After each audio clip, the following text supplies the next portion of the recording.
Hello and welcome, Rangers. Today we're going to discuss a topic that Dan and I have been asked several times by private messages and whatnot, and that is probably on a lot of people's minds who come to our channel here.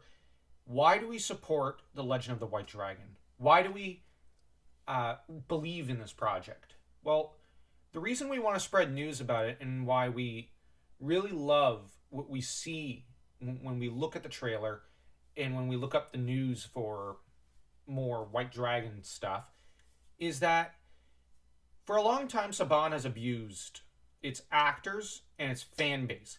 It has ignored requests from the fans time and time again for certain things, such as a return of Tommy, which with his own season. Uh, a They gave us a return of Jason, but it was not as glorious. No offense, guys, as what it could have been. We've wanted a return of Adam, of Rocky, of Kimberly, of all these other characters, and we haven't gotten it. Heck, David Yost just had a simple request: allow the actors to unionize, and they've refused. I know it doesn't seem like much, but they would just have to pay the actors a little more and treat them like human beings. And we could have Billy back, but they're not giving us that. So, in that regard, what's the alternative for us fans? Now, I understand those who still want to support the material. Go ahead, do it. Power Rangers still has so much to offer. It's a great franchise. I love it. But we do need to bear in mind there needs to be change, at least in the studio and whatnot. So, in that regard, we kind of support a rival in the form of The Legend of the White Dragon. Another reason why we support it is that GDF has confirmed it will have the actors shooting their own scenes under the helmets and whatnot. This was done in the 1995 movie, but hasn't really been done since, except for a few scenes here and there. With a lot of fans wanting Saban to film their own Power Ranger scenes and action scenes and whatnot, rather than just borrowing from Japan, which I don't have a problem with basing the costumes off Super Sentai seasons. But the trouble is that it doesn't feel as personalized or as, I guess, unique and awesome as, well, the movie or some of the scenes that are shot in the West. I kind of prefer the Western scenes. And you can kind of tell when it's a Western shot scene and an Eastern one. And I have no hard feelings against Super Sentai. Don't get me wrong. I just prefer like the 95 movie where you could tell it's Amy Jo Johnson or David Yost or GDF or Steve Cardenas or Karen Ashley in their costume, or Johnny Young Bosch in their costumes. And they look great. And they do all the scenes themselves and it's freaking cool. But we haven't gotten that since. I kind of feel like there was a bit of a promise with that movie that's not been fulfilled. And this is where Legend of the White Dragon steps in. Legend of the White Dragon promises to do all this, promises to bring in these sort of scenes and make a Power Rangers style show, movie, universe without the toxicity of Saban's production cast or their board members. And if this project is a success, then it means we could have a return of certain Ranger actors to Ranger style characters, such as, well, GDF, Steve Cardenas, Johnny Young Bosch, maybe even Amy Jo Johnson, Catherine Sutherland, and Karen Ashley, and many others.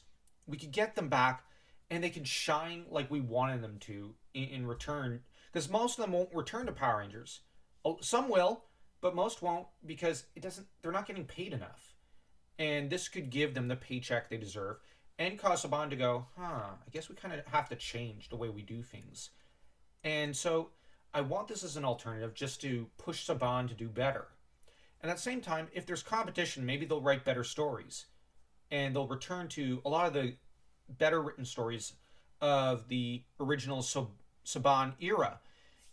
So in that regard, I kind of feel like this this is what Power Rangers needs, a kick in the pants, so to speak.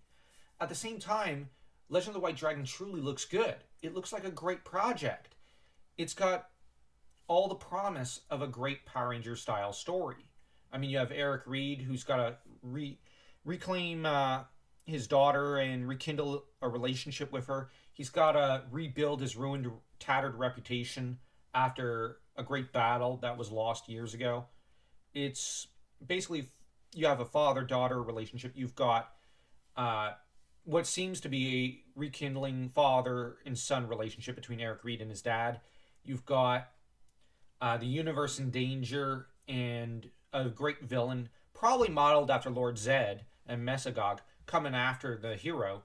And if this leads to other expanded universe type characters having their own movies, miniseries, series, and comic books and whatnot, that would be great. It would be wonderful if we could get the 95 cast all together for a White Dragon universe movie. And since Saban hasn't delivered on, well, giving them, or even Walter Jones, or Austin St. John, or David Yost, or any of them, any kind of, or Catherine Sutherland, or Nakia, I forget her surname, whatever, but any of them, a proper return. For example, Catherine Sutherland would love to return as a mentor, like Tommy did in Dino Thunder. How come we haven't gotten that? Because, well, Saban doesn't want to probably treat her character with any respect. And I know I'm harsh on Saban here, but it's from a place of love. I love Power Rangers. Well, look at this channel. But this is why I think we need White Dragon to succeed. We need it because it's an alternative. And it forces both sides to do better. And if there's crossover between the actors, it means, you know, as Steve Cardenas once put it, you go into Power Rangers, that's the death knell of your acting career. You can't go outside Power Rangers for the most part. That's kind of changed, but it hasn't for a lot of actors. So then they could go over to the Legend of the White Dragon, do great shows and work there, then go back to Power Rangers if they want. It means they can do, yes, they're kind of stuck in Power Ranger style stories, but it means they can get work outside of Saban. As for GDF, he's confirmed he does want to go back to being Tommy Oliver. So we haven't lost that. But it just means that Saban will have to up their game and probably treat him better. And if he takes a stand for the other actors like David Yost, Joe Johnson, Steve Cardenas, and any other Power Rangers actor and actress, this will spell change in the industry for Power Ranger actors, especially in regards to Saban. So I don't know. Tell me what you think. Am I being naive? Is this a little too idealistic? Do you guys disagree with our view on the importance of Saban and changing and the Legend of the White Dragon? Or do you think we're kind of we don't really have the right idea? Tell us. We'd love to know. And if you agree with us, share this video. You can even like it. And don't forget to subscribe if you haven't already. We would really appreciate your subscription, and you can stay tuned for a lot more of our Power Ranger videos. This is the last White Dragon video before the official teaser trailer, the new one, drops. And until then, may the power protect you all.